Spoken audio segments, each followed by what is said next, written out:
Dave Thompson. I'm here at the Palm Springs Air Museum in California, along with Dr. Jack McLaughlin, Bud Sinclair, Bob Andrade, and we are going to interview Chief Dick Scammon. Dick was in World War II in the U.S. Navy. He was a Pearl Harbor survivor, among other things. So nice to have you here, Dick. Thank you. Okay. Tell me, when and where were you born? San Francisco. And was that, what was the date that you were born? September 2nd, 1918. 1918, wow. World War II was just over then, or no, it was still going on, wasn't it? I mean, World War I was still going on. Had about another month or two to go. Yeah, it was when I was born. Right. Probably kept my father out of the Army. What did your dad do? He was the superintendent of drivers for Langendorf Bakery. Oh, okay, yeah. And where did he come from and your ancestors? Where did they all come from? Scotland originally, and from Scotland to Canada, and from Canada down to San Francisco, San Mateo, Californians for a couple of generations. Well, you've got a famous relative back there, where a bay or something. Oh yeah, my uncle Charles, he was a whaling captain, and about halfway down Baja, on the Pacific side, there's a Scammon's Lagoon. It's named after Captain Scammon, a whaling captain. Yeah. What was your dad's name? Harold. And did he have any brothers and sisters? Yes, he had a brother and a sister. They all live in that area too? All in San Francisco. And what was your mom's maiden name? Nayland. And her first name? Pardon me? What was her first name? Loretta. Oh, okay. And where did her family all come from? Scotland, Canada, San Mateo. Oh. Is that where your mom and dad met in California? San Francisco, yeah. Dick, you had an interesting background in growing up in athletics. You want to talk a little bit about that? Well, athletically, my greatest ambition was to be a fighter, boxer.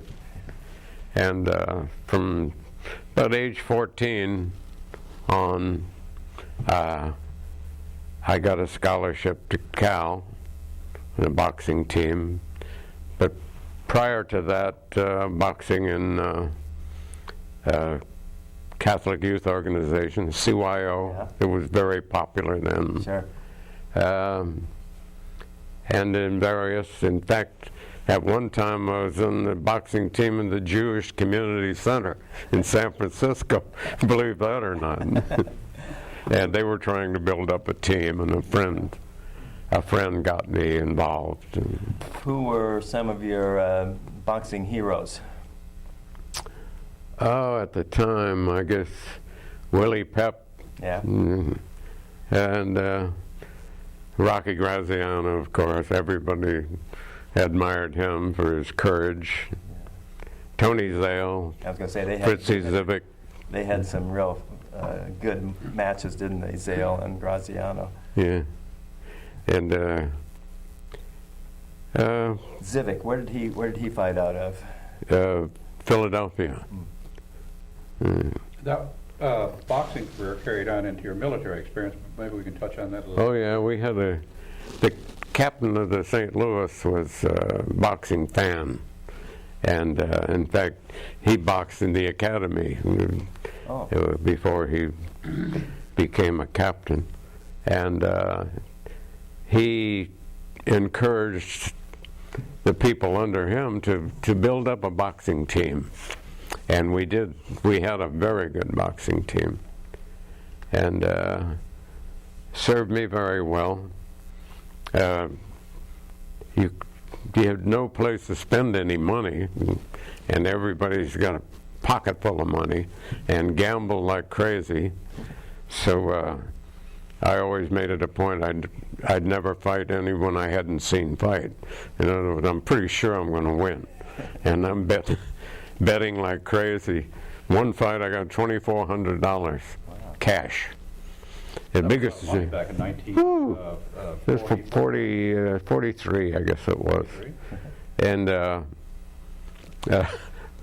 biggest bill in the Navy was a $20 bill.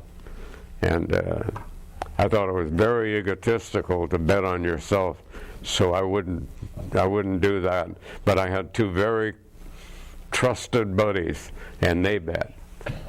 And I fought one sailor on the Honolulu, and they were betting 2-1 that he'd beat me, and even money that he'd knock me out.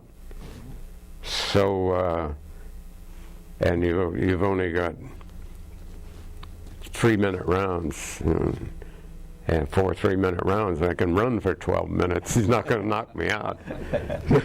So I told my buddies, bet all you can on me, both ways. So they bet 800 each way. So this guy on the Honolulu, I'd seen him fight a couple of times. He was very fast. And he came out of there, and he must have hit me 20 times before I got in position. And finally he threw one and missed. I ducked underneath and threw one big left hook, and I caught him right at the bottom of the rib cage, and down he went. And on his way down, I hit him with the right hand, a really good right hand, which was unnecessary. He wasn't going to get up. And the fight was all over in a minute and a half. And I got $2,400. Happy day. Happy days, absolutely. Let's go back to growing up again. Where in San Francisco did you live? In the Mission District. I was born in the Mission, lived in the Mission. And in fact, during the war, my stepfather died, 44, and he had a bar in the Mission, Gilroy's Tavern. And it was almost my undoing, because when I got out of the Navy in 45, I came home to a going business, and I'm going to run the bar. So indirectly, that's how I got in juvenile court. Drinking too much and chasing too much. So I bought it. I had the Gilroy's, and then I bought another bar right across from City Hall called the Jury Room, and had quite a bit of my clientele were people from across the street, and I had a back room. If you were one of my people, you got a key, and you could go in the back room, and the bartender could serve your drinks through a hole in the wall in the back room. And the cardinal rule, nobody drinks free. I don't care if supervisor, mayor, or deputy mayor, who, you pay for your drinks. And I'm making pretty good money.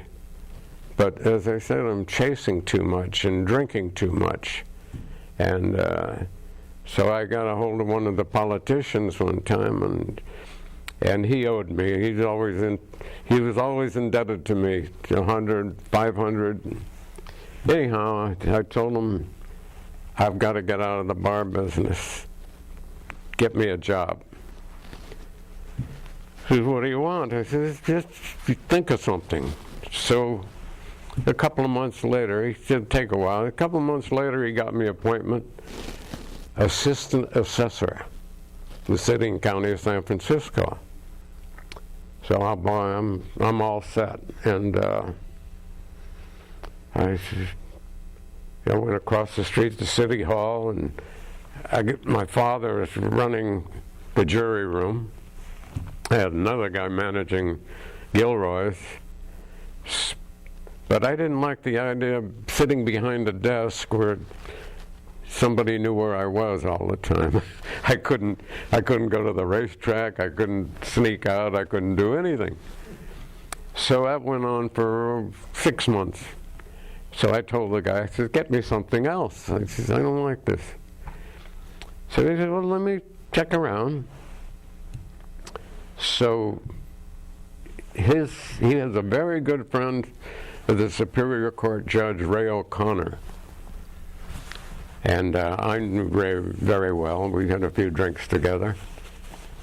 So she came to me and said, "How would you like to be in the juvenile court?" I said, "I think I'd like that." So Ray O'Connor appoints me to the juvenile court. There's no election or anything like that. And he said, "You're appointed." So I took to that like a duck takes to water. I really liked it. So in what capacity?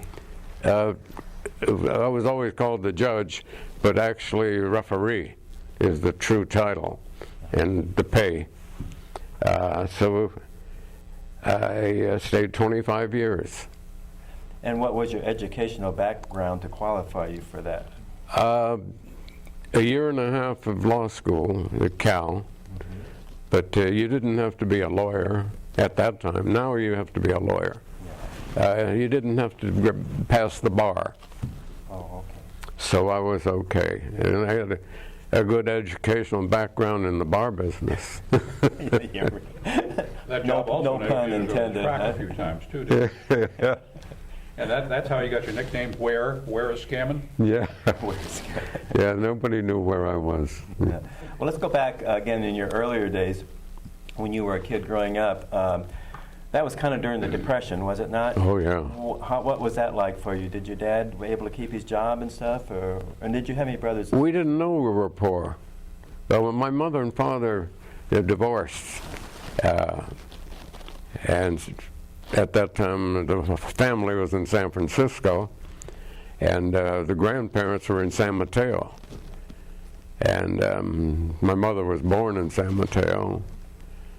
So after my mother and father were divorced, I was about 3, I guess, I went to live in San Mateo and went through all the schools there, St. Matthew's, San Mateo High, College of San Mateo, and then to Cal. So Did you, all my teenage years were San Mateo. San Mateo. Did you have odd jobs and stuff? You were teenager. Oh yes, I went to work for J.C. Penney. Oh, yeah. Yeah, and did very well there. What did you do? Sales and sales. I was stock boy, and on Saturdays it was busy. They'd bring me up on the floor. I was only 16, 17. They'd bring me up on the floor to do sales, and I guess I did quite well. The manager, his name was Roy Clifford, had no children, and he thought I was something special. I always knew he really, really liked me and really encouraged me. You stay with J.C. Penney's, and he says, when you're old enough, I'll send you back to St. Louis, to the school, Buyer School. He says, you'll have a wonderful position. And but I wanted to be a fighter. I don't want to be a salesman. Did you play any sports besides? Did you do anything besides boxing, sports-wise, in high school and stuff? Yeah, in the high school, track, not very good, and shot put, fairly good, and then went to the College of San Mateo and played soccer, and we had a very good team. We went down and played UCLA, USC, but my real passion was boxing. And did you just kind of learn on your own, or did you read any books about boxing, the art and science of boxing, or did it just come natural to you, or you just something I wanted to do. Everyone said you're crazy. My Uncle Harry and my Uncle George really encouraged me. Oh, But everybody else discouraged me. Didn't you say what at the way- end that it was a good thing that you didn't continue with your career because you kept your senses about you? Pardon me? Didn't you say at one point in time that it was a good thing that you didn't continue with the boxing career? Oh yeah, I was too short. The amateur, I was doing very well, but when you step from amateur to professional, it's a huge leap. So what weight were you? Welterweight, Well, which would have been about 140, 130? One- 45? 147. 147. Yeah. And who were some of the great welterweights? Oh, what's the guy? Someone of Graziano, Zale, Ray Robinson. Ray, yeah. Some of them did box in like middleweight and welterweight. They kind of Yeah. jump back and forth. Yeah, they'd go back and forth. In those days, they didn't pay much attention to 15 pounds this way or that way. But now it's much more critical. It seems to me it was so much better then. I mean, there was one champion. You knew who it was. Now they've got all No, it's a 40 joke. things I can't stand. It's a joke. Isn't it a joke? But they're getting more now toward the thinking of the real champions are the ones that Ring Magazine selects. They go by that. And there's much more of a drive for a boxing commissioner, which should be someone who should take care of these guys that they're punch drunk, from too many hits like this. They don't like to talk about punch drunk like this great heavyweight Muhammad Ali, Cassius Clay, Alzheimer. He got the Alzheimer from getting hit in the head so much by Frazier. I don't. When you were fighting, of course, in the amateurs, I guess it doesn't come to play too much, but was there much corruption, guys throwing fights or stuff like that? Well, not among the amateurs, but it was very corrupt in the pro fights. The mob decided who would win and who would lose, and if you didn't go along, they'd take care of you. That movie about Jake LaMotta, did you see that one? Oh yeah. Was that pretty accurate, you think? Someone up there likes me. No, who was it? That was Tony Rocky Graziano. That was Graziano. I forget the name of that. Yeah, I can't think of the name of it either. Yeah. But they were very corrupt. Did you go to very many professional fights to see? Did you see very many fights? Oh yeah, a lot. Who were some of the people, who guys? And I still watch every fight on TV. Yeah. But there has to be some sort of control, especially not so much to be sure that the guys get their proper pay, but more to take care of these punch-drunk fighters that are just derelicts. Tell me, let's see now, so you graduated from San Mateo High? Yeah. And what year did you graduate? 36. 36. And then you went to college for, for how long? Did It was College of San, well, it was San Mateo Junior College at that time. Now it's College of San Mateo. 2 years, and then I got the scholarship to Cal. And law school. I always had too much money. I should have stuck with law and passed the bar. And, okay, so this is getting to be about, are you in law school when in December of, well, tell me what you were doing December 7th, 1941. Well, I know what you were doing, but tell me, okay, let me rephrase. Actually, how is it that you joined the Navy? Oh, I joined the Navy Reserve in '36, and just to go on a summer cruise, and I got so seasick. I thought I was going to die. So I came back at Santa Cruz. The Navy Reserve station was in Santa Cruz. So I'd go from San Mateo over to Santa Cruz to the meetings until I went on that summer cruise down to Catalina, San Diego, and so on. I thought sure I was going to die. So I came back, I think it was a Sunday, back into Santa Cruz, and Monday was the regular meeting. I put everything in a big box, and I brought it over to Santa Cruz. I walked in there, and I set it up on the counter, and there was a lieutenant there, and he said, "What is this?" I says, "That's everything you gave to me." I said, "I quit." He says, "You can't quit." He says, "You're in for 4 years." I said, "You'll never see me again." So I left, and March of 41, I get a call, active duty. So I go to Treasure Island in San Francisco Bay, and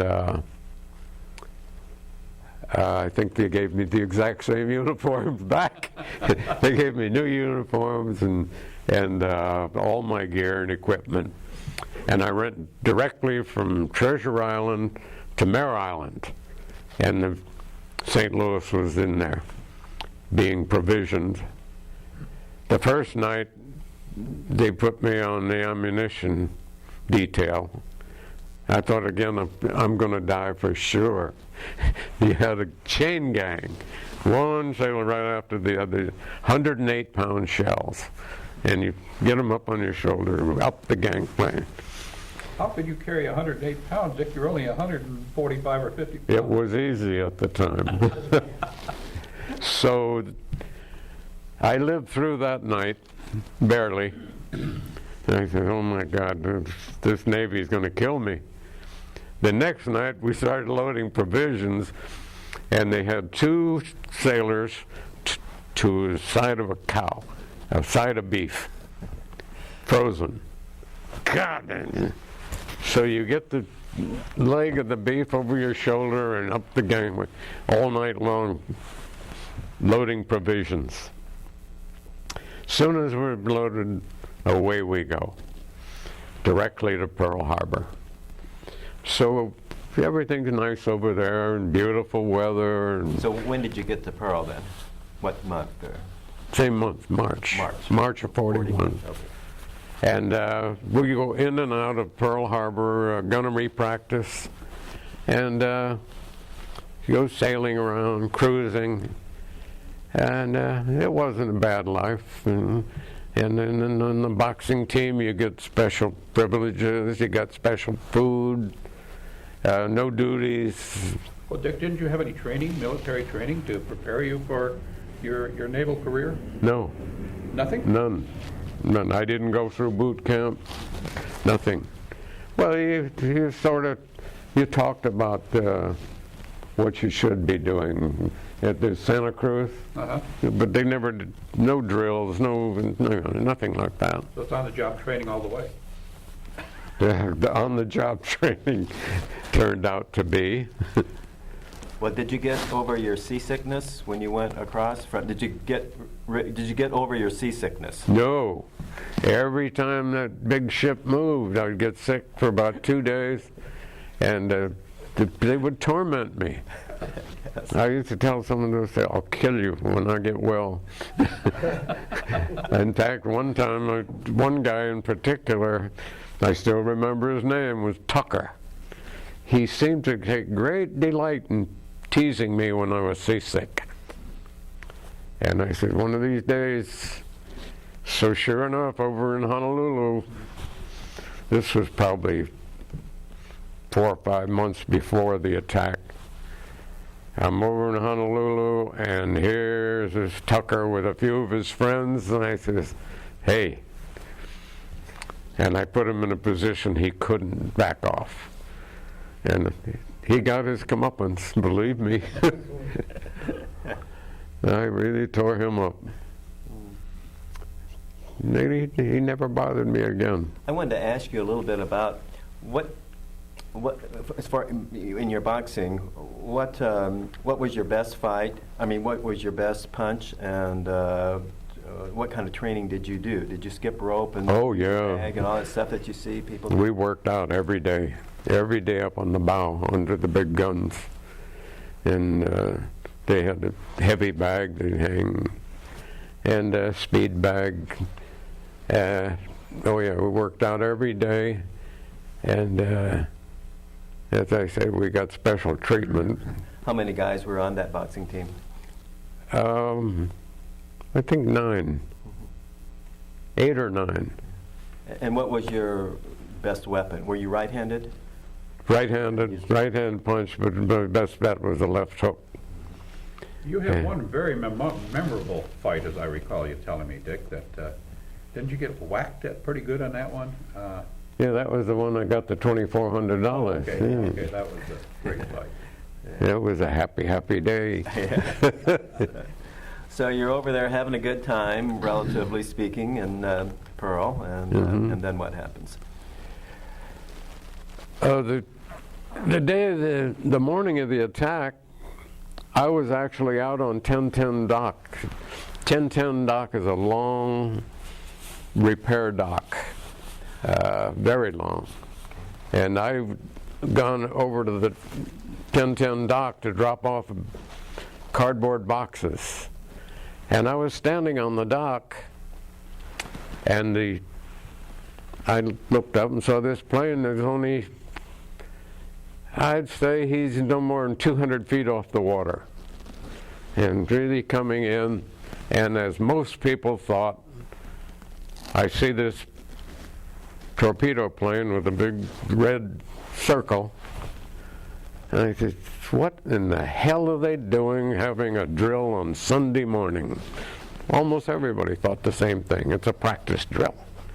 And I stood there and watched, and I guess they weren't more than twice as far as from here to the wall. I'd say maybe 200 to 300 feet from me and 200 feet off the water. And I watched, and I guess about the third plane, the Arizona exploded. And it was like a blast furnace, the heat. It makes me think like in Palm Springs, you open one of the doors and you're in an air-conditioned place, and that heat hits you. It gets the same sensation. Anyhow, the Arizona exploded, and at the same time, General Quarters sounded. And the Honolulu, sister ship of the St. Louis, was tied up to 1010 dock. And the St. Louis is tied up outside the Honolulu. So I ran up the gangway and ran across the Honolulu to my battle station. When I reached the St. Louis, there were people running everywhere with axes, chopping the hawsers so we can get underway. And over in Hawaii, all the open decks are covered with awnings, and the bosun mates are running around slashing the awnings, throwing them overboard. And I ran as fast as I could to my battle station. It's a 5-inch anti-aircraft battery. And the St. Louis is a heavy cruiser. A light cruiser. Light cruiser. Light cruiser. The differentiation between light cruiser and heavy cruiser is the guns. The St. Louis has 6-inch main battery. A heavy cruiser has 8-inch. That's it. But the size, actually, the light cruisers, some of them are longer, bigger than the heavy cruiser. But and where in relation to Battleship Row were you guys tied up? About, I'd say, roughly a half mile. And as the Jap planes came down through this channel, we were looking right at them as they dropped their torpedoes. Yeah. Could you see any of the pilots of the jet? Oh yeah, you could see them. And what was your duty station then? 5-inch anti-aircraft battery, and I went right to my station, and we were already moving. When we got underway, we backed down and headed out the mouth of the channel, and the Nevada, the battleship Nevada, had been torpedoed, and it was almost dead in the water, but the captain of the Nevada was trying to run it aground to keep from blocking the channel. And we very narrowly missed hitting the Nevada. I mean, you got two huge ships. It was a very near miss. Dick, did you have a full crew or just a partial crew when you were pulling out at that time? We had almost full crew because they were all getting ready to go on Liberty. 1/3 of the ship was going on Liberty, and they were all dressed to go to church or whatever. And so they had to go to their battle station instead of another half hour. At least 1/3 of the ship would have been gone. So we headed as fast as the ship would go. By the time we reached the mouth of the harbor, we were going forced draft. I think we had to be up around 25 knots. And we got out through the channel, and the Jap sub was waiting for us. And on our starboard side, this midget submarine's waiting, and they had everything set perfectly. They fired a torpedo that would have hit us dead center, but they didn't chart a coral reef. From the wash, every day the tide in and out, built up a coral reef. The torpedo hit this coral reef, exploded, and it's just like a blanket of coral covered the ship, and away we went. We got outside the channel and maybe a mile, and the captain came on the intercom, all hands attention, all hands attention, there are enemy aircraft carriers in the vicinity, we are in pursuit. I thought, this guy's got to be crazy. We never did see the aircraft carriers, thank God, or I wouldn't be here. Did any of the planes attack your ship? One plane strafed right across the bow, strafed the machine gun, and nobody got hit. How many men on that 5-inch? Oh, let's see. The crew, you got the powder magazine, shell deck, gun crew, 4, 8, 15, I'd say. Did your anti-aircraft shoot down any of the Japanese Zeros? No. No, we didn't hit anything. The paper yesterday had, I was reading, there was some question as to whether our ships were fully armed and all this kind of stuff. Did you have all your ammunition right there? Well, we were gung-ho. We were ready to go. But most of them were not. Directly across from us in the 1010 dock was the San Francisco heavy cruiser. They had nothing. The entire electrical system was down, and they were redoing it, I think. So they didn't even get underway. So then what happened? We went out in the open sea and stayed out, and came back into Pearl Harbor 2 days later.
Both of them Okay, or just one? can you hear anything right now? Yeah, You can hear it? I can hear when you did it, it came loose, yeah.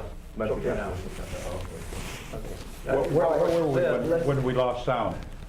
Did it, I'd say about a minute. About a minute? Yeah. okay, that's no problem. Let's put it on pause here. Okay, check your sound here. Okay, you had asked him a question, I think, about, well, you were talking about picking up the bodies and stuff out of the harbor, and you were... And then I interjected about the odor that was emanating from whenever you'd go to some of these other islands. And you were talking about how you were bombing some of the not bombing, but shelling some of the islands. Yeah, how long, well, let's back, how long did you hang around Pearl Harbor when you went back in after those 2 days before you went out to these other... Not long. We were in and out quite a few times. I don't know what, just on patrol, and then as they started moving up island by island, our primary job was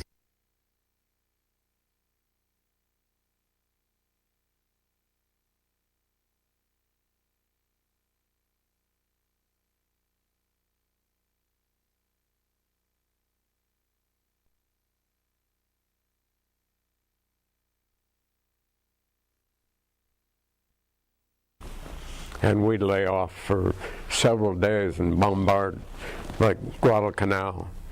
And Jack was mentioning the odor.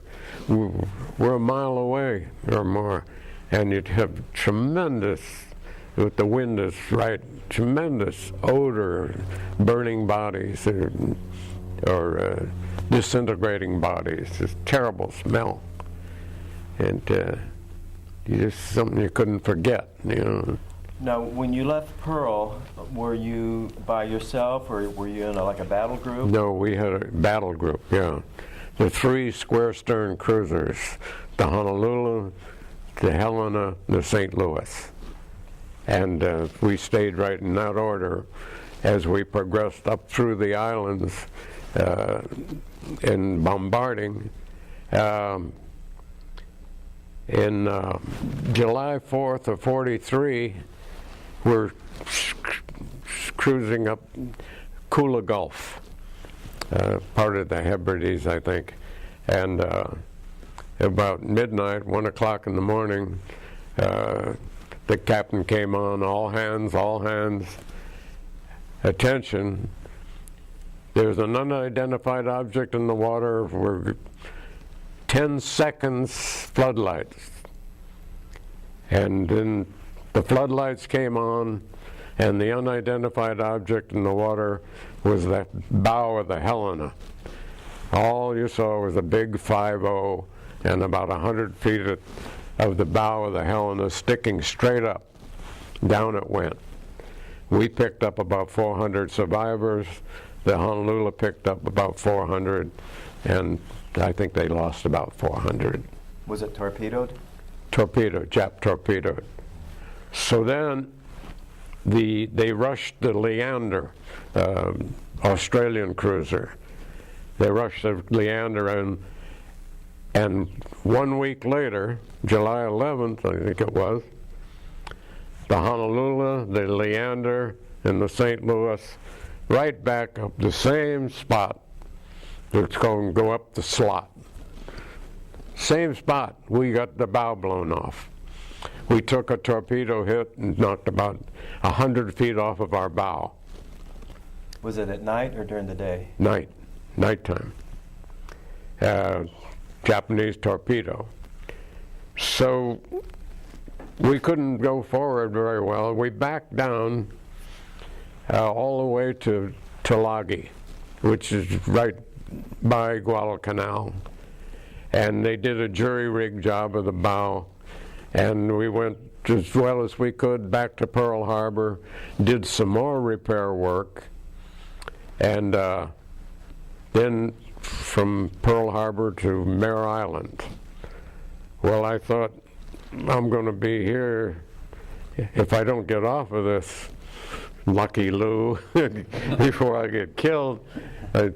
At least I'm going to be home for about 6 or 8 months while they build a new bow. Well, we pulled into Mare Island, and as we came around the bend where you can see the dry dock, here's a new bow for the St. Louis, all prefabricated, put us in dry dock, and I think in about 30 days they had us back out, and we went right back out. How long did it take you to back out, back all the way back to Honolulu? Because you couldn't go forward. You had Several days. several days? Yeah, I don't remember how many, but it took a long time. What speed could you travel at backing up that way? Oh, probably only 6 or 8 knots. I bet you were really seasick then. I imagine.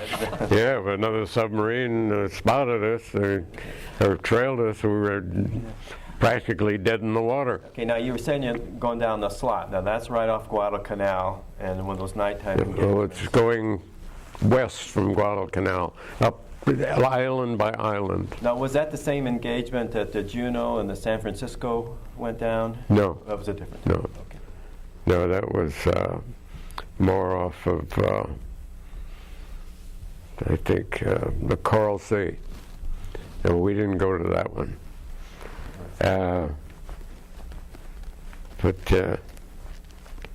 Yeah, they patched us up and had us back out there in no time, and right back up in the same task force, put us in the battle position, and I don't remember which islands, but they were in the same routine of bombardment day after day, softening the island so the Marines could make they'd have a better chance of landing. And then we were sailing off of Green Island, which is one of the forward islands there, and took a direct hit, a bomb hit. And one of the shocks of my time there, it killed 32. And I knew people had been killed. And anyhow, they sounded not general quarters, but to go to your Battle station? not battle station, but when they count the people, you know, Oh, yeah. check up, go to formation anyhow. And I'm going down the gangway there, and I go through this hatch to get to my position where you fall in. And as I step through the hatch, there are 32 body bags there. Oh, it just really stopped me. And right on where I'm stationed to fall in, there are these bags, just one beside the other, and they got a plank there, and buried them at sea, one at a time. And as they put them on the plank, there's a board about 3 feet wide and about 6 feet long, and it's resting on the rail. They had a flag over they had the first one on there, and they had a flag, and when they tipped it up for the body to go overboard, they held the flag. I said, Jesus, if they're going to bury the guy at sea, they should leave the flag on it. But they didn't. They held the flag. I said, that doesn't seem right to me. Were they weighted down with anything? Yeah, they had one of my anti-aircraft shells, a 108-pound shell in each bag, and down it went. So they slowly buried all 32 of them. Did you lose any good friends? Hmm? Did you lose any good friends? Oh, yeah. Yeah. In every repair party, you have your metalsmith and your different types of repairman, carpenter. Well, in every group, there's a storekeeper to open compartments. And every time a repair party got killed, the entire repair party got wiped out when that bomb hit. So I lost one of my good buddies. You had some He was a interesting poker player. kamikaze attack, too. Yeah, that's later on, up at Leyte. Yeah. Before we get to that, though, this was like a dive bomber that the bomb that you took on this particular time. Yeah.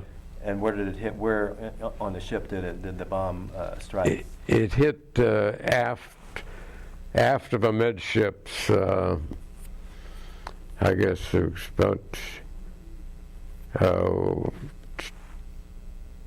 turret 3, I'd say. It's about 2/3 of the way aft. And did that require much repair work? Oh yeah, we had to go back into Pearl for temporary repairs, and then back to Mare Island, extensive repairs, and right back out again. How long did these repairs take, Dick?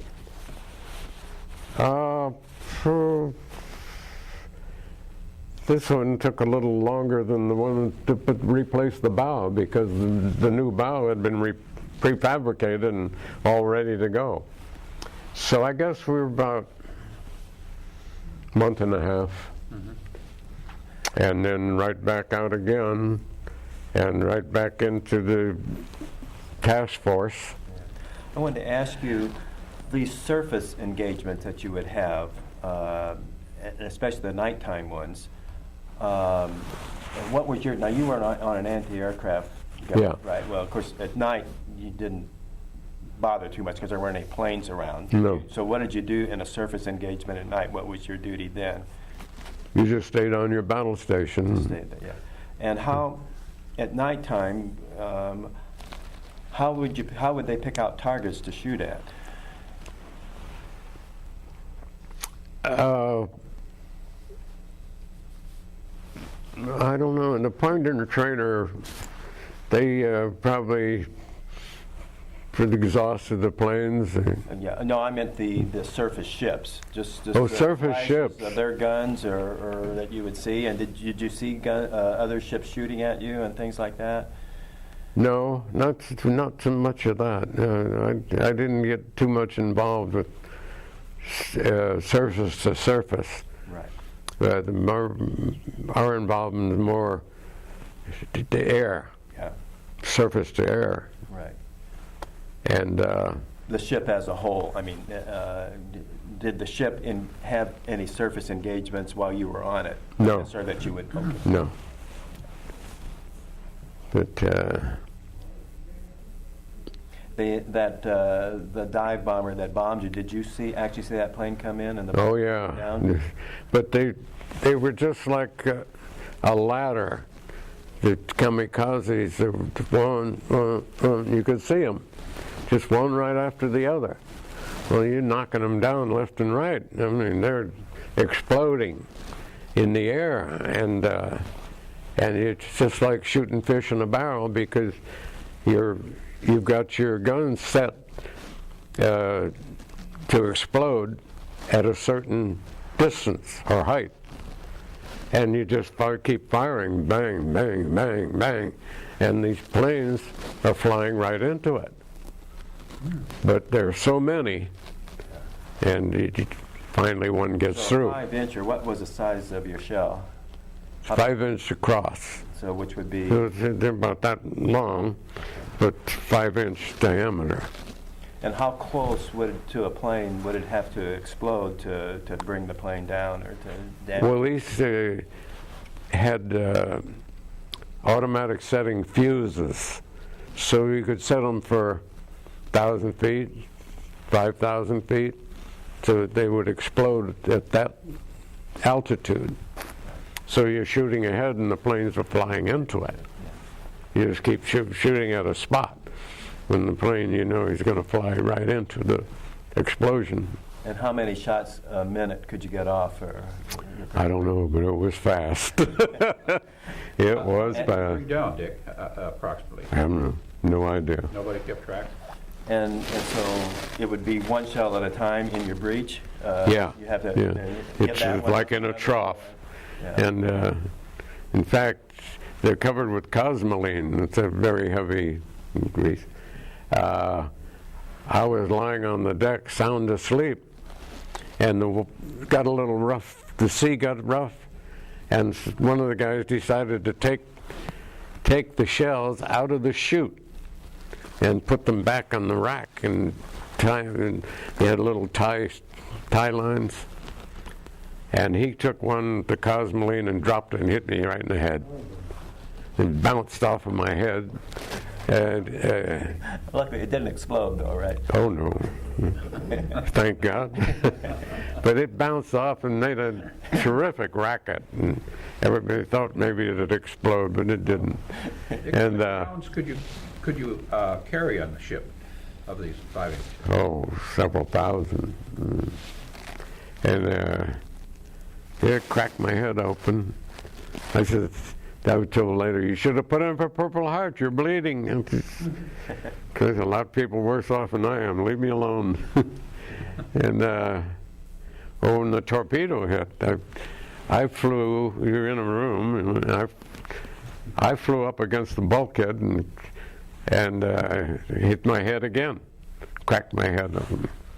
So everybody says it's a good thing you hit your head, you might have been hurt. Yeah. All that scar tissue from your fighting probably, all that scar tissue you built up from your fighting probably. They say, how can you lie down on that steel deck and go to sleep? You get tired enough. What was the food like aboard ship? What was the food like aboard ship? Okay, you know, kept you alive, but when you were in combat or in condition red, all you got was cheese sandwiches, apple, and an orange. But ordinary times, the food was very good for me. On the boxing team, you got special food and a special table. But when you're in condition red or combat, you didn't get much to eat. On that 5-inch, were you a loader or a shooter? Yeah, shell. Yeah, shellman. You were. Put them in the breech and go to the loader. When you were sailing back to Pearl without any bow, the compartments were open, weren't there? Compartments were open. Were the watertight doors sufficient to keep the water out? What do you say? The question is, when you were going back to Pearl with your bow off, how did you keep the water? How did you keep yourself from being flooded? How did They jury-rigged the bow. They welded on metal sheets, Oh, I see. and that's why it was so slow. We were just snubbed off. I think the compartments are open, they had watertight doors. Were those doors sufficient to keep the water coming in? But Yeah, but he had, yeah, it didn't have to worry about that. They had just enough to keep the water out, and stay afloat. And that pressure wasn't bad because you're going backwards. Yeah. Negative pressure. Okay, let's take a break here. I'm going to change tape. Okay. Good. Doing all right?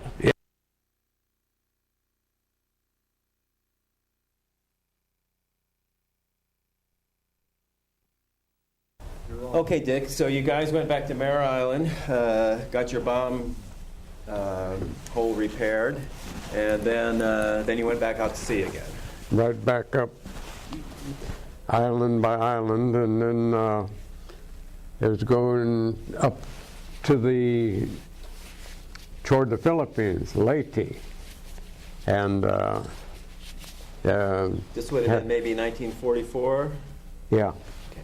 And they're getting a huge attack of one of the, I guess, the final throes of trying to get back into the war. There must have been at least 100 kamikazes.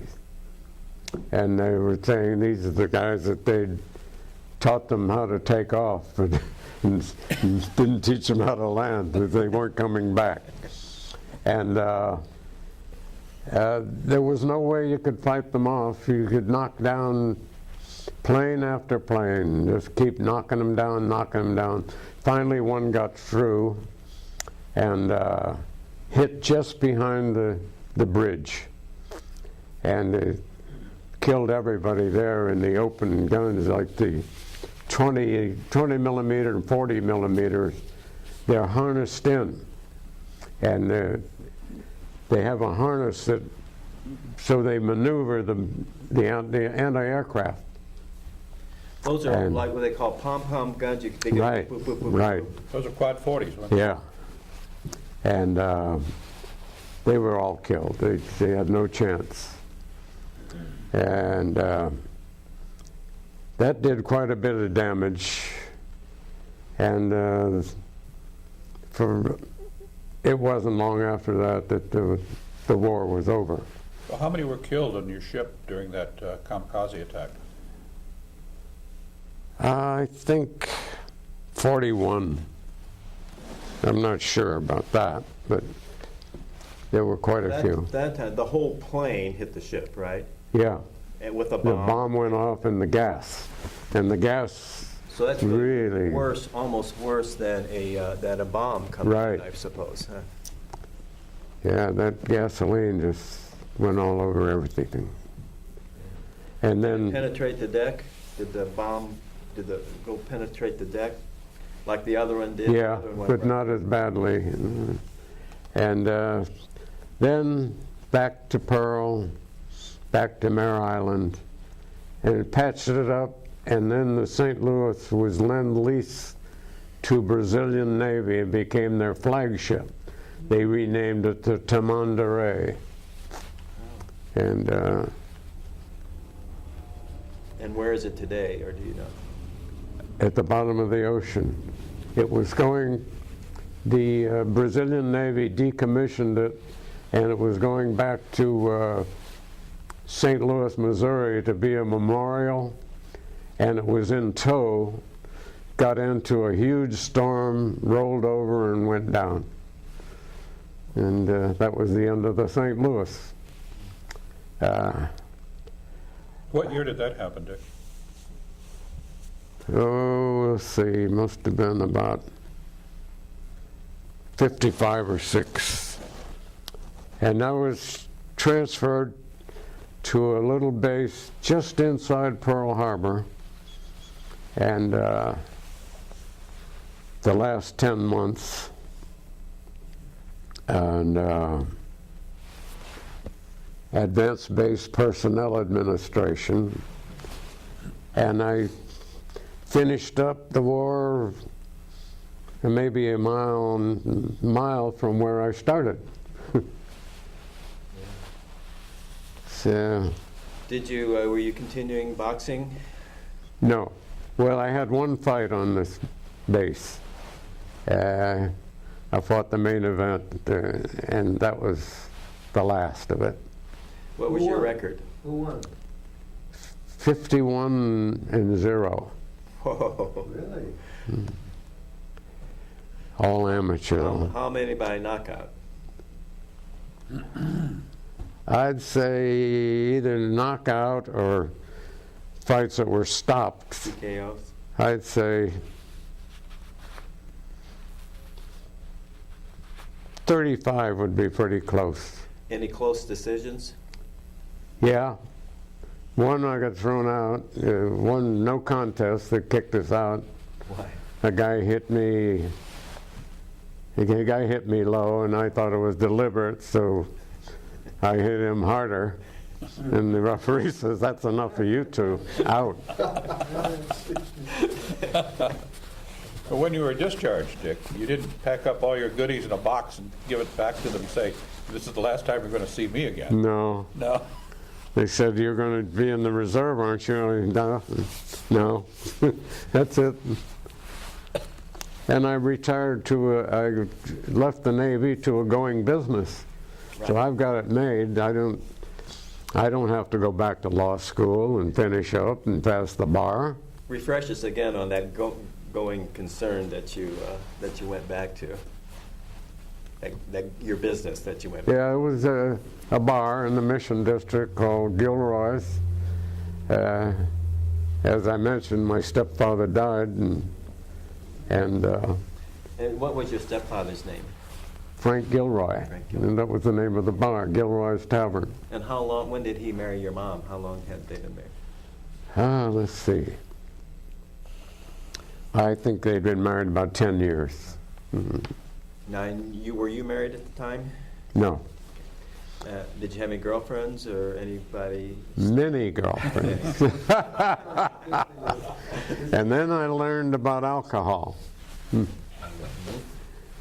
And, in the Navy? Did you drink in the Navy much? No. I'm going to be a fighter. Yeah. But by the time the war was over, I was too short. I'm not going to make it as a professional. A mediocre professional can beat the best amateurs. And so I'm going to forget about this. And 147, I said, I'm going to quit training. I'll allow myself 10 pounds. And I went like, within 2 months, I'm 157. And I stayed 157 for 55, 58 years. And just in the last 2 years, or 3 years, I've gained a couple of pounds. I'm probably 160 now. How tall are you? 5'5". Might add that up until he was 80, that was what, 4 years ago, you were working out at the gym with me, Yeah. doing some very, very vigorous exercising.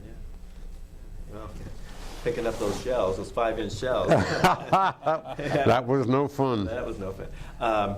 So, what was the address? Is that bar still there? It's Mexican now.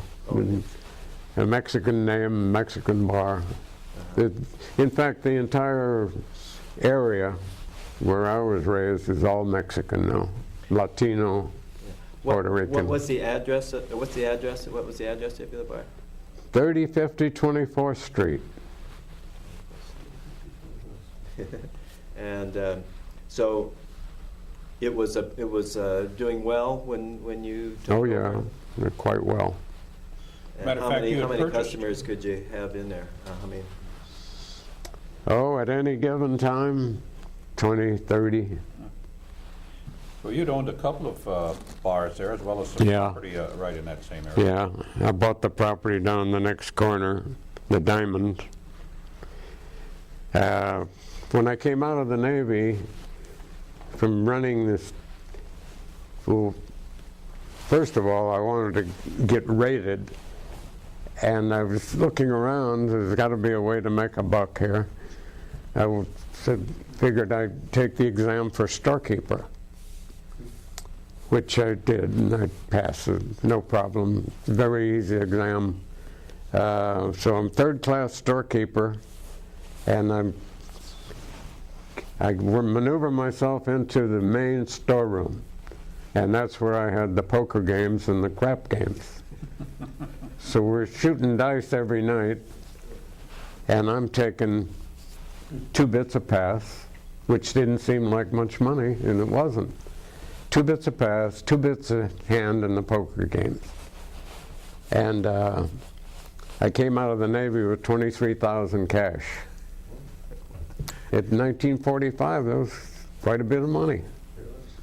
So the fellow who owned Gilroy's owned the bar down the next corner called the Diamond, 24th and Harrison, which is a busy intersection.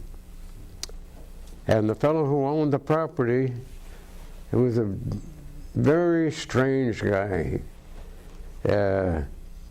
He'd come and pick up the rent the first day of the month. I always had the check written out. He'd walk in the first day. You could set your watch by at 10 o'clock, the first of the month. I'd hand him the check. He'd never buy a drink, never say hello. One day, he says, I was really surprised. He came in to pick up the rent, and he says, "You're a nice young man." He says, "Why don't you buy this place?" And I said, "Well, how much do you want?" And there was a bar on the corner, and next door was a Chinese laundry, which was also play the Chinese lottery, you know, it was a gambling place. And upstairs there were 3 rental units. He says, it's $20,000. He says, not for sale except to you. I said, well, what about the next corner down there, the Diamond? He says, you can have it for the same price. And there was a bar on the corner, a 7-room flat upstairs, and 6 stores up to the next corner. It's a frontage block. He says, same price, but only to you. I says, you got a deal. So, see, we meet Monday morning, the Bank of America down at 24th and Bryant. He shows up, I show up, and the Guidotti, the manager, the Italian guy, I knew him really well. I said, just when I went back, I came back into the meeting room, and I got the safety deposit box, and I dumped the cash out on the table. And I'd already blown about $2,000. So we started counting the money up, gave him $20,000 cash for the property, and I was an owner. Weren't you known as the Sergeant Bilko of the Navy On the ship. Yeah. And one hair-raising experience, we're having poker games and dice games every night, and there was a hatch, but also up above there was a round hatch. So we didn't want to break watertight integrity, so they'd come down through the round hatch. So I went down to the storeroom to get ready for the poker games and set everything up, and I noticed on the deck, sure, all these little pieces of paint, about the size of a quarter. And it was thick. It had been painted over and over and over. And so I picked up one and I said, Jesus. And I looked at the bulkhead and it looked like something had hit the side of the ship. So I called the master at arms right away and I said, get a hold of the people, tell them there's no game tonight. I said, something went wrong here. I said, something hit the side of the ship. So the master at arms calls the office of the day, and in the blink of an eye, they're there. They come in to look and see what happened, and anyone could see something hit the side of the ship. And they made a report out of it and all that. And what was I doing there? I was just down there doing some inventory work. So on the next time we went into Mare Island, it went into dry dock. Sure enough, there's the imprint where a torpedo had hit and didn't explode. What a hairy experience that was. Damn. Yeah, it didn't go off. Oh. What year was that? Let's see. That had to be about 43. I guess right after the bow was blown off. So probably the same night, might have been.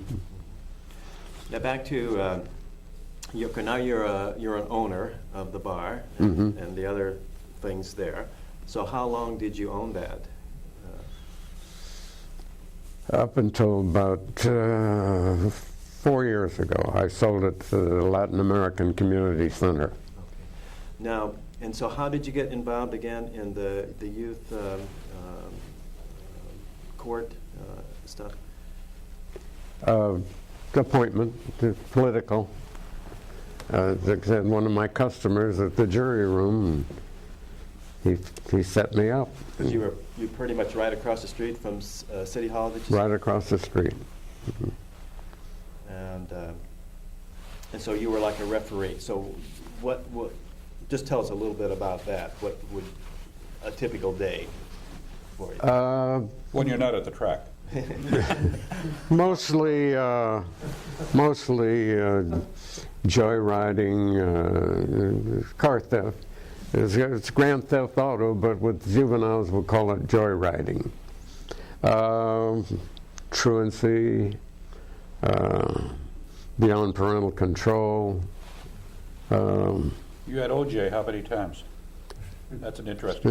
At least twice, I think 3 times. OJ Did Simpson. you really? Yeah. What for?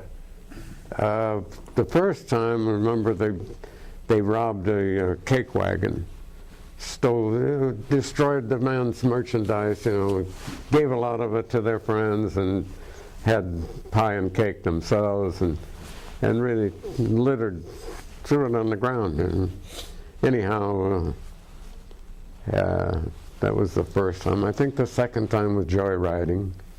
And the third time, but there was always somebody there to go to bat for him to get him off. And I didn't like it, but I was pressured into it to let him go. What are your thoughts on trying juveniles as adults for adult crimes, like they're beginning to do? Lack of parental control. People. It doesn't take much to breed, but it takes a hell of a lot to be a parent. And they just lose sight of being a parent.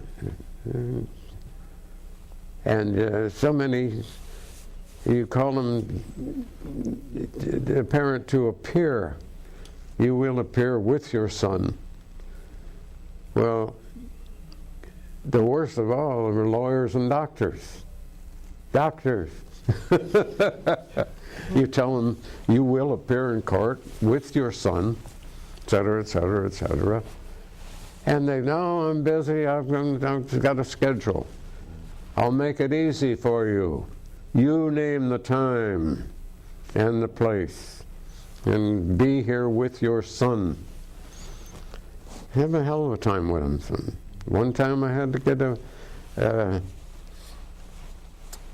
warrant. I said, you will appear. Otherwise, you're going to go to jail. Didn't have to serve it. And when the guy finally realized that it was a doctor, realized you mean business, that they show up. Tell me about that black kid that seemed to like you even after you put him away. Oh, yeah. Yeah.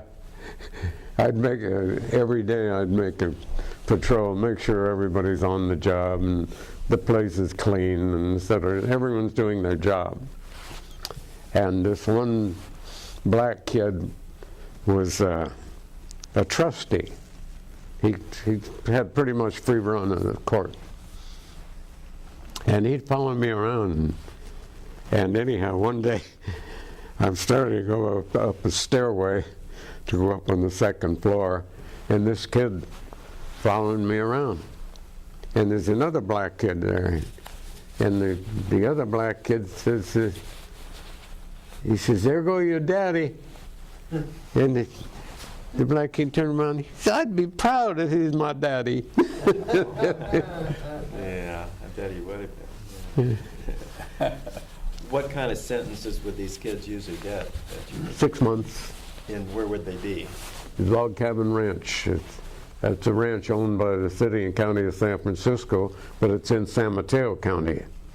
And when we built the ranch, the deal was that we would take 10% of our people, like 8 kids from San Mateo County. San Mateo County didn't have a juvenile facility at that time. They've got their own now called Glenwood. But at that time, we'd take 7 or 8 of them, and worked out very well. What would they do there? What would they do at that place? Well, when it first started, it was a beautiful farm setup. They had cows and pigs and chickens and all that sort of thing. But somebody decided that that wasn't the thing for these delinquents, that they're not going to be farmers. So they shut down the ranch, which was a terrible mistake in my opinion. But the City Hall decided that they would close up that part of the ranch. So now it became just like a holding facility. You took a kid off the street for 6 months, but he wasn't learning anything. He wasn't getting any responsibility, and it was just a waste. And then you put him right back on the street with the same gang, and it's very bad. Now, do you have a family of your own? Yeah. Tell me about that. I have a daughter. She lives in San Francisco. She's a gemologist. And the son is the CEO of Papa Murphy's, which is a franchise chain. We have 720 units all the way back to Missouri. And is it like a coffee shop or something? Or? No, it was a new concept at the time, take and bake pizza. Oh. And my son's idea, and he was at a meeting one night with the Fathers and Daughters Club in Santa Rosa at the cathedral, and he telling these other fathers, they're sitting around having a cocktail or two, and he's telling them about this concept. And one of them says, "What are you going to call it?" He's, "I don't know, I haven't decided yet." And he said, "Well, why don't you call it Murphy's?" So as soon as he got home, he called me and he says, "What do you think of calling the franchise Murphy's?" I said, "Why not?" So that in Petaluma, we opened one store called Murphy's Pizza, take and bake. And we got a franchising license. So then a man came to me, well, then we had several, we had about 30 or 40 units. And a fellow came to me and he said, there was Papa Aldo's in Washington and Oregon. He said, "We put up $100,000 a piece, we can take it over." And I said, "No, this is 10 years ago. I said, I'm too much involved now in my age." Anyhow, to make a long story short, he bought it. Terry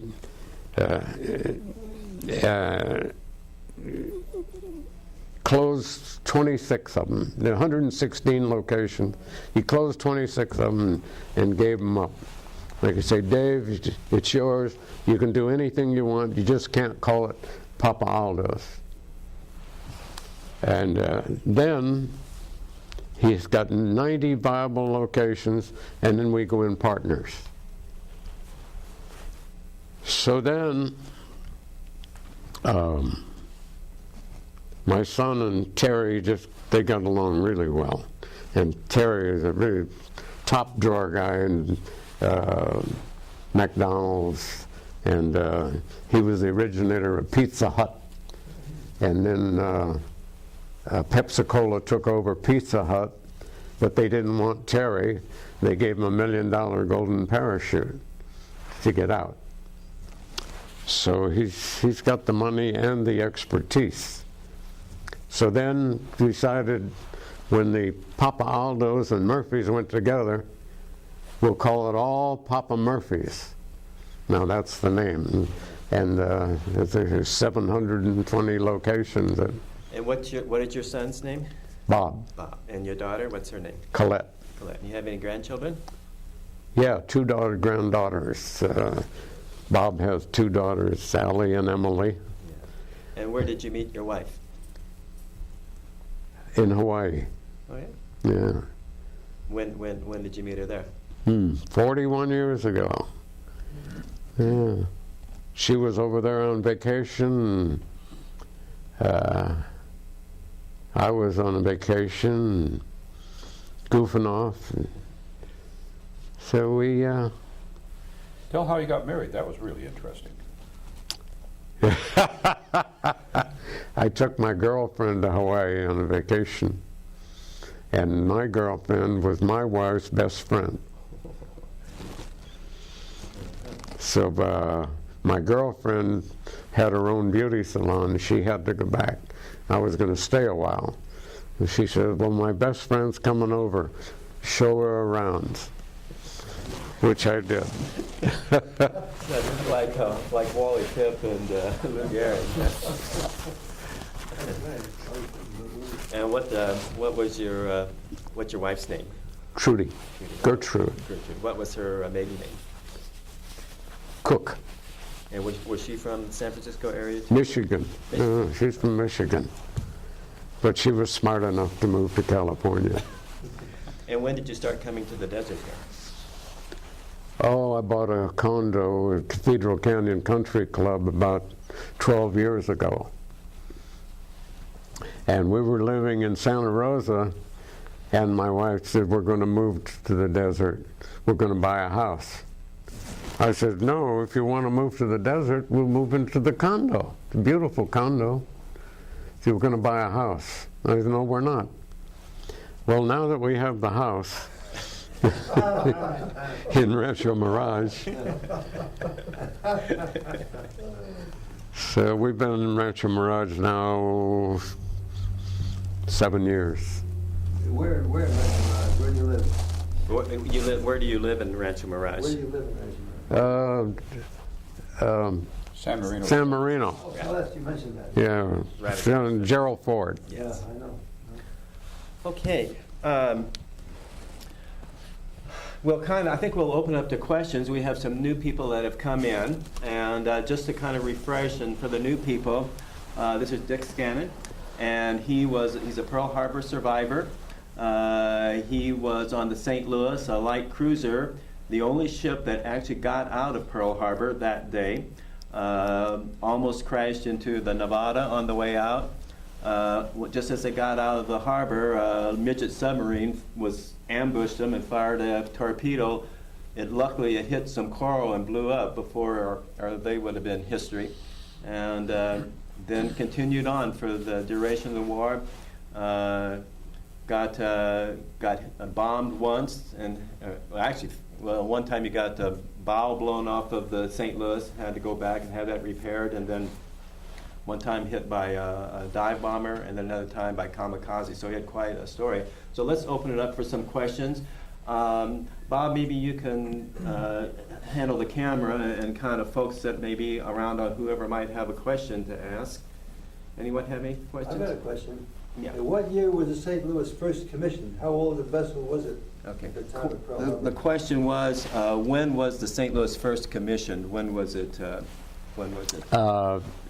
I think Norfolk, Virginia, in 38. Norfolk in 1938. Yeah. Okay. Just something about the boxing team. Do I understand that you are the last surviving member of your boxing team on the St. Louis? Yeah, I'm the only one alive. Yeah. And one fellow died just recently? What was that? You said one fellow just passed away not so long ago? Yeah, the next to last one. And you have a nice photograph of that we will Yeah. add to your story later on of you guys. Yeah. And you look a little peaked in that photograph. These other guys got great suntans. Well, I stayed out of the sun. No, I burned to a crisp. A lot of us wish we would have done that. If we could have his skin at his age, we'd be really happy, I'm sure. Yeah. Jack, got anything else you want to add? Oh, I just thought the way the day he got married was kind of interesting. The flight from California. Yeah, I told my wife we would get married in Mexico. Well, my brother has a vineyard in Fresno, and I says, we'll go by and pick up my brother George and his wife Grace, and they'll come with us, and they'll be our best man and best lady. So I knew my brother couldn't leave because the grapes, he raises sun-made raisins. So I'm safe. So You thought. we stayed at my brother's place in Fresno, and he hired a plane that you could land in this room, little tiny plane. And he flew from Fresno over the hump to, what's that, in Nevada? Oh, Reno. Reno? No.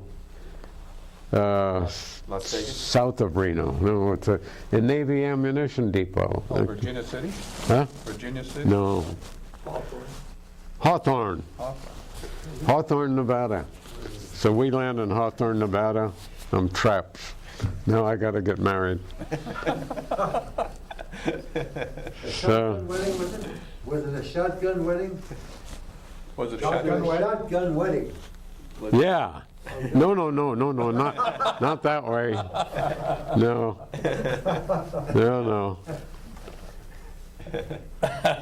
Well, my wife too, straight arrow, anything like that. So she Remember, you're on tape. She's she going to kind of see this settled tape. you down then, huh? Yeah. She surely did. Didn't get to the track quite as often? No, she put it down for on almost everything. What's that? Is that Golden Gate Park up? Yeah, Golden Gate Fields, yeah. And Bay Meadows and San Mateo. Bay Meadows. Were you Yeah. stationed up there, Dave? Weren't you stationed in that area? No, I wasn't, but I was up there. I was in the Navy for 6 years at the office. Yeah. Okay, I'll tell you what. Let's wrap this part of it up. All the way over there. Okay. And he was on one of the ships in there when the Japanese attacked Pearl Harbor. They came in, they bombed, and they sunk a lot of our ships that are right there. And can you point out or tell them about where your ship Yeah, would have been? straight across. Okay. Yeah, what is that, number 12 way over there? Yeah. Yeah, right next to it. These are the ships that were damaged, so the ones that are not damaged aren't on here. Oh, okay. It's not, to the left. Okay, right around in there. No, the one over here more this way. See this? Yeah, right there. there? Yeah, that's 1010 dock. Oh, okay. So that's where he was. And the Japanese came with their planes, and From up they here. came in from where? Over Up here, right down this right slot down, there. right down through there. And the bombers came from over here. The bombers came from. Okay, wait a minute.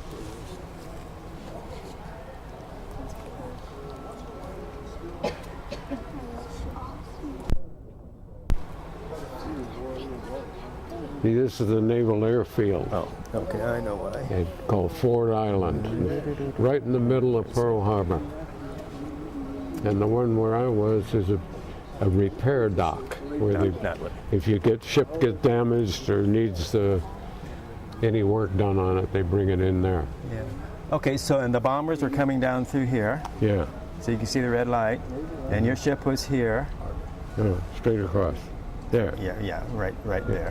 There, right there. Okay, and so then they came, and you saw them. The torpedoes are coming from here, Torpedoes came over there and hit all those hit ships. these ships here. And the Arizona is the one that's a real famous one, that you saw that one explode.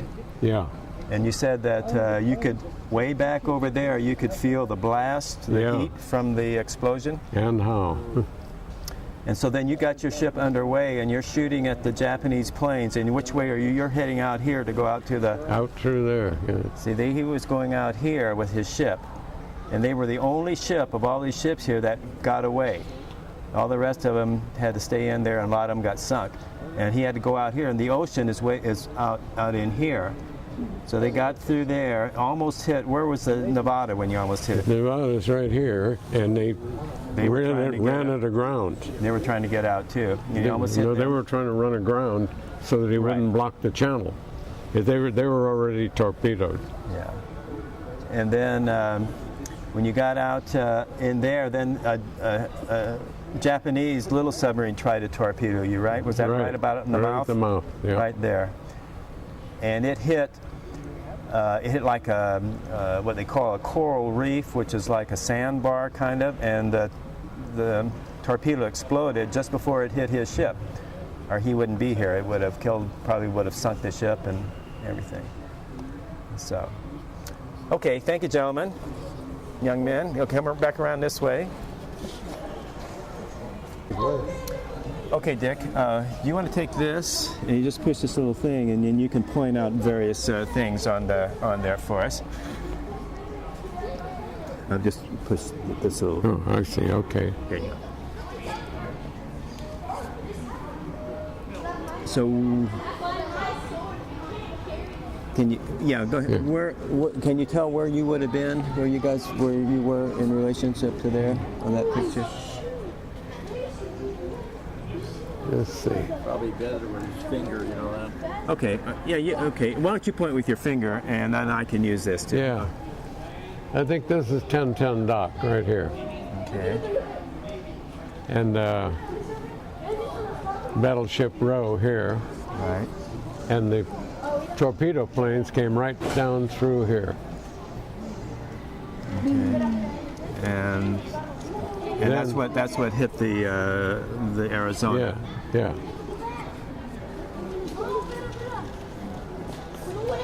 And then when you guys got underway, you went kind of this way. We backed down and went out this way. Okay, that's the channel to go out. Yeah. Okay, let's see. And you can see the little Japanese plane there, and they say this, and there's some. These must be dive bombers here. Maybe this is looks like a bomb that had hit right there. Maybe. What's over on this side? Do you know what's over on the? Would be over there on the opposite side of the island. This. Over on that side, yeah. One of my sister ships is over here. I think the Helena. Uh-huh. And there's a couple of supply ships. But the main ones are Battleship Row, these right here. This is the kind of It's spun around here. Spun around a bit, yeah. It's at about a 90 degree, I think. Because when we came out to go out the channel, the Nevada had been torpedoed, and to keep from blocking the channel, they wanted to run it aground. Mm-hmm. There's a cane field, and they ran it aground on the cane field, and we just missed the Nevada, and out we went. Yeah. Okay. Yeah. That's good. From where we were, this must be the Nevada. And Arizona would have been back. Arizona would have been inboard of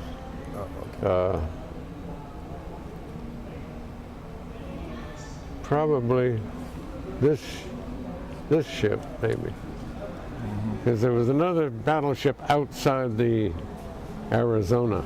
Yeah. That was a Vestal. Oh, is that over here? Is that number 15? That smaller the Vestal was. So yeah, you're right. That would have been. This must be okay. Yeah. See, the Arizona's inboard of another ship. Yeah, that was a smaller. Not a battleship, but another ship, a repair ship or something like that. Yeah. And but the thing that did the Arizona in, it got a direct hit, went down. Yeah. Right down the magazine. Okay, how are we doing here? Okay, let's put. Okay, Dick. Pearl Harbor is over there to the right. We can see that. Now you came in from San Francisco, right? Right. Okay, and so, and the Japanese, as I understand it, their carriers were about 200 miles north of Right. you guys, and that's where they came down this way. Right. And wasn't there a radar station or something on the north side of the island that saw them but didn't really know what they were? Yeah, they reported it, but the guy said no, they aren't enemy planes. There's a flight of B-17s coming in from the States. Yeah, and there was one because we had a guy there the other day that was on. Yeah, one of there those. was. Yeah. Okay. Okay. After you left Pearl, then did you head down this way towards these islands down in here? Right down here, the first one we hit down here. In the Marshalls, Yeah, maybe? no, lower. Lower. Right there. Okay. That's where we started bombarding there.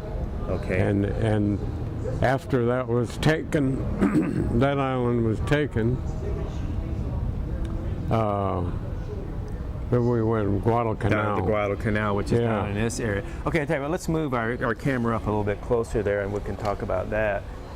I got it. Okay. Oh, yeah. Oops. Okay, there we go. Where you can. Okay, we can focus in on there a little bit more, maybe. Okay. Yeah. Down through these islands here, right? We bombarded Guadalcanal Yeah. and then started up Bougainville. Mm-hmm. And then Where was it when you got the bow blown off? up more toward Kwajalein, Oh, okay. going up that You way. were going up that way. Oh, Yeah. okay. And they don't have it on here. Kula Gulf is where we got it, Yeah. but I don't see it there. Anyhow, it's up near Kwajalein. That's where- yeah. Okay. And So then that's when the torpedo. I mean, that's Yeah, when that was the we got torpedo, yeah. Okay. and then after we got repaired and came back out, Yeah. we're going up towards Saipan Okay. up there. Yeah. And the Green Island, it doesn't show it on the map, but it's an island called Green Island. Okay, right up above Chuck. And yeah, right around in that area. Yeah. And then they've got a direct bomb hit. Okay. Yeah. Repaired that, come back out, and then going up north, well, we bombarded Saipan, bombarded up in the Marianas there, Uh-huh. Iwo Jima, and then on the way to Rabaul, not Rabaul, Okinawa. no, we left. Yeah, we bombarded Okinawa, Yeah. and then coming down toward Leyte, then they got a huge flight of kamikaze, Okay. and took the kamikaze hit. Probably, yeah, right about where the red light is, coming down right that way. in there, that's where you got it. Yeah. Huh. And then from there, where did you go back? You went back to Going Pearl? back to Pearl, yeah. Well, first we went back to, we went in for temporary repair, and then back to Pearl Harbor. You're traveling great distances between these islands, of course. And where do you take on fuel and food? The fuel at sea. Fuel at Yeah, fuel. Tankers come along? Tanker come alongside and take on fuel. How about food? Same thing. Did you have the same captain the whole time? No, we had about 4 captains between the start with Captain Rood. At least 3 and maybe 4 captains over a period of time. They keep changing them. Yeah. Was that normal? They would rotate them? Yeah. Okay. Well, they need experienced men for new construction. Oh, uh-huh. How often would you have to refuel typically? Oh, probably about once a week. It's very dangerous and very difficult, but we did it.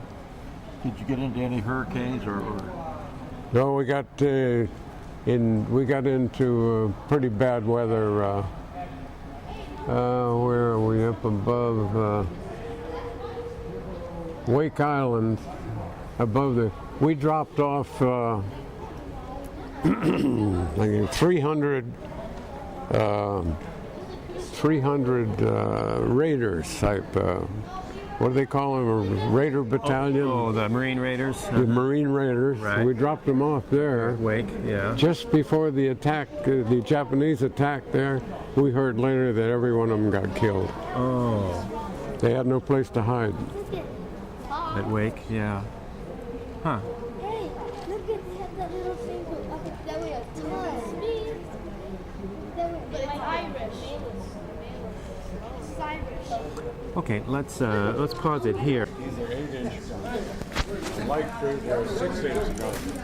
Okay, St. Louis is a much bigger ship. here, yeah. really? Here, let's put this. Light Put your cruiser thing is a on. bigger ship. I was waiting for these stores to I think it would be just the opposite. You know, it's 580 some feet, and the St. Louis Okay. is 608. Okay, guys.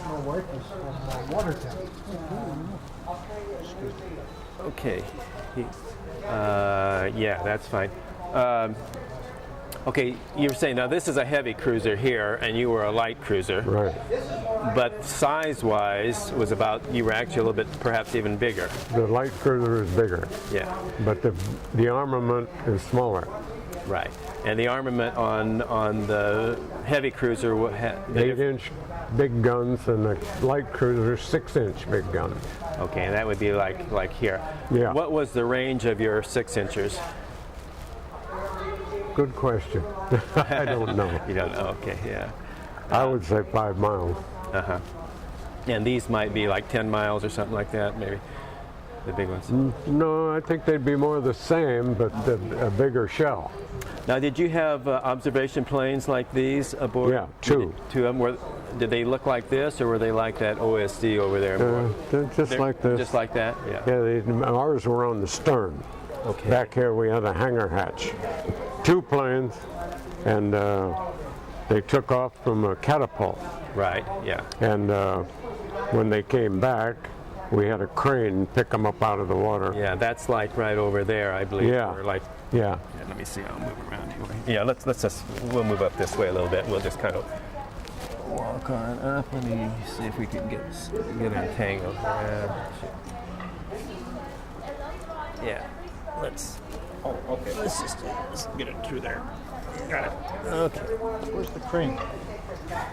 Okay, here, we'll show you here in a second. I've got a question about your anti-aircraft. Were you shooting off your 6-inch guns after those kamikazes? Or were you shooting off the pom-poms, or all of them? Yeah, the 5-inch anti-aircraft is totally different. See, it's more like, see those guns there? That cluster, yeah. Yeah. Those are more like the 5-inch Well, anti-aircraft. these are probably your 5 inches here, right? Yeah. That would have been a 5. But on the St. Louis, they were in a barbette like. Oh, okay. So you had. like this, see, only on a much smaller scale. Yeah. Yeah, we were enclosed. And these would be the quads, like here. These would be Yeah. smaller ones. Okay. So anyway, this catapult is, I think it swings out Yeah, somewhat so that the exactly. plane can take off that Exactly. way. And this is your crane that Retriever. picks it up. Now this one has a little skid with it. This thing here. Did you guys have something like that it could go up on, or they just pick it up out of the water? No, we just picked it out of the water. Okay. And where aboard ship was your station? On the starboard side, Over on the other side. yeah. I'd be just on the other side of this. And There's like a gun room, yeah. and you're inside. Oh, so you were actually inside. Yeah. Yeah. Like this is probably a 5-inch. Yeah, I think it is. This one there. Yeah. Yeah. Our anti-aircraft were in. And what was the deck like? Was it wood or was it metal? On the St. Louis. It was wood. Teak, Yeah. but it had all been painted over. Okay. Yeah. And how many stacks did you have? Something like that? Good question. Where's the picture? I don't know. Okay. Let's see. If I have a picture to show the stacks, I don't know. I don't think this shows it. No, it doesn't show. Doesn't show stacks.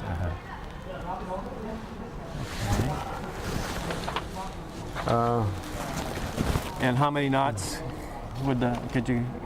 28, I think was our max. 28 knots. So, like, could you keep up with the battleship and aircraft carriers? And Oh yeah. were you ever attached to any aircraft carriers? Your battle? Yeah, the task force developed later. Here we go. Let's see. Let's turn around this way. Yeah. The task force that was developed later, I think Task Force 19. It had a couple of carriers,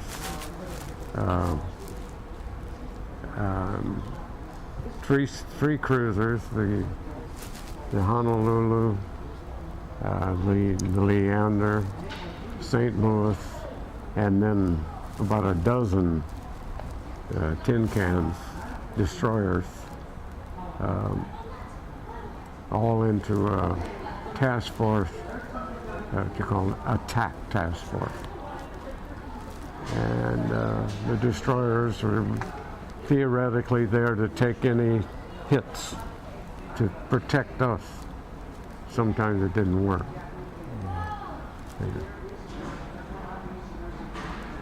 Any questions, anybody? Jack, you want to? No, I don't have any. Okay. Oh, just one. Yeah. Now, the catapult there, is that a steam-powered type of catapult that allowed that plane to take off on that short runway? Yeah. Now, when they land it, Shout 'em in the water, out. and you pick them up with a crane? Yeah.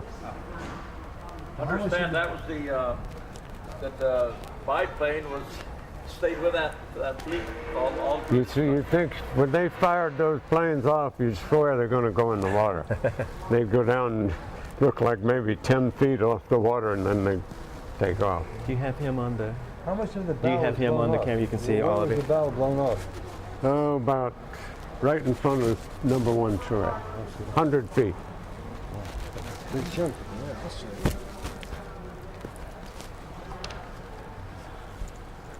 Okay. Now, did you only have 2 planes? Is that all you had? Two. Do you have any more below deck? No, 2. Just 2.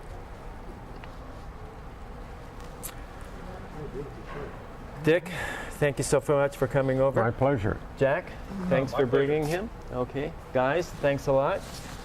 Okay.